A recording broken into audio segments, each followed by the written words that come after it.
আমি তো মনে করি বাংলাদেশের সবচেয়ে ভালো মানুষ আমি যা করছি সঠিক করছি, আমার তো কিছুই হবে না।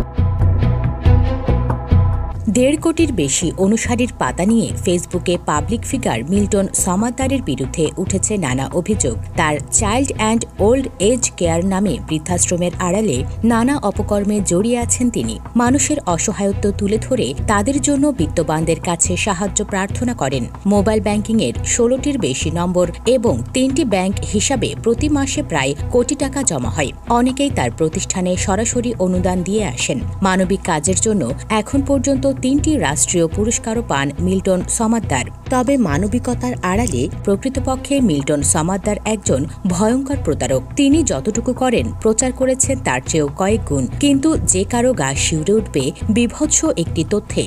অসহায় মানুষকে আশ্রয় দেওয়ার নামে তাদের কিডনি সহ বিভিন্ন অঙ্গপ্রত্যঙ্গ কেটে বিক্রি করেন তিনি। অনুসন্ধান করতে গিয়ে এমন বেশ কয়েকটি পৈশাচিক ঘটনার প্রমাণ দৈনিক কালবেলার হাতে এসেছে। অনুসন্ধানে জানা গেছে, ঢাকার দক্ষিণ পাইকপাড়ায় মিল্টন সমাদ্দারের বৃদ্ধাশ্রমের কাছেই বায়তুল সালাম জামে মসজিদ। বৃদ্ধাশ্রমে মারা যাওয়া ব্যক্তিদের একসময় এই মসজিদেই বিনামূল্যে গোসল করানো হতো। তার মানবিক কাজে উদ্বুদ্ধ হয়ে মসজিদ কর্তৃপক্ষ তাকে এই সুবিধা দিয়েছিল। তবে গোসল করানোর সময় দায়িত্বপ্রাপ্ত ব্যক্তিরা প্রায় প্রতিটি মরদেহের বিভিন্ন স্থানে কাটাছেঁড়ার দাগ শনাক্ত করেন। এ বিষয়ে মিল্টন সমাদ্দারকে প্রশ্ন করে মসজিদ কর্তৃপক্ষ। এরপর তিনি ওই মসজিদে মরদেহ পাঠানো বন্ধ করে দেন। মিল্টন সমাদ্দারকে দীর্ঘদিন ধরে চেনেন স্থানীয় একটি মাদ্রাসার পরিচালক তোফাজ্জল হোসেন। তিনি কালবেলাকে বলেন, মিল্টন একসময় বাসা ভাড়া শোধ করতে পারতেন না।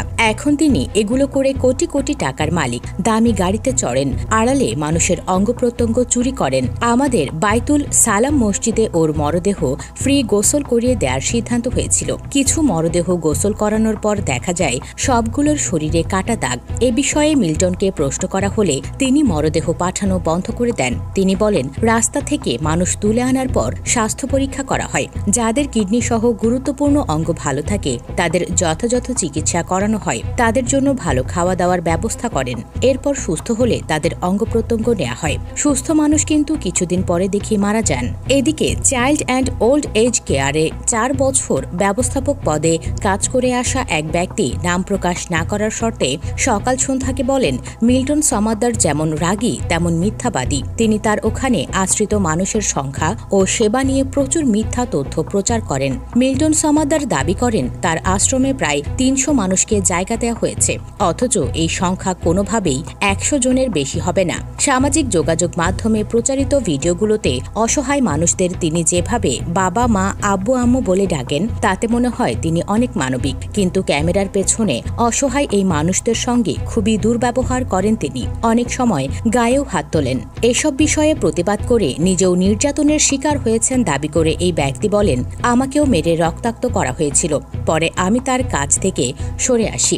মিল্টন সমাদ্দারের এই প্রতিষ্ঠানে ২ বছর ব্যবস্থাপকের দায়িত্ব সামলে আসা আরেকজন সকাল সন্ধ্যাকে বলেন, ফেসবুকে প্রচার করা ভিডিওতে আর বাস্তবে মিল্টন সমাদ্দার পুরোপুরি বিপরীত চরিত্রের। তিনি খুবই উগ্র স্বভাবের। তার মুখের ভাষাও খুব খারাপ। উনি যেটা বলতেন তার বাইরে কেউ কথা বললেই মেজাজ খারাপ হয়ে যায়। আমি থাকার সময় প্রতি বৃহস্পতিবার ভিডিও আপলোড করতেন, কিন্তু সেসব ভিডিওতে আশ্রমে যতজন থাকতো তার চেয়ে অনেক বাড়িয়ে বলতেন। আমি তার ওখানে কাজ শুরু করেছিলাম একটা আবেগ নিয়ে, তাই এসব দেখে খুব মর্মাহত হই আমি। এছাড়া তার ওখানের কর্মচারীদেরও বেতন দিতেন না সময় মতো, পরে চাকরি ছেড়ে দেই আমি। তবে এসব স্পর্শকাতর নানা অভিযোগের বিষয়ে জানতে চাইলে প্রতিটি অভিযোগ ভিত্তিহীন বলে দাবি করেন মিল্টন সমাদ্দার ও তার স্ত্রী। মিল্টন সমাদ্দার বলেন, অঙ্গপ্রত্যঙ্গ বিক্রি করার যে অভিযোগ উঠেছে সেগুলো কোন হাসপাতালে বিক্রি করা হয়েছে এর প্রমাণ দেখাতে হবে। তার স্ত্রী কিশোরবালা জানান, তিনি জাতীয় হৃদরোগ ইনস্টিটিউট হাসপাতালে সিনিয়র স্টাফ নার্স হিসেবে কর্মরত। এমন পেশায় থেকে অপরাধমূলক কর্মকাণ্ডে জড়িত হতে পারেন না তিনি।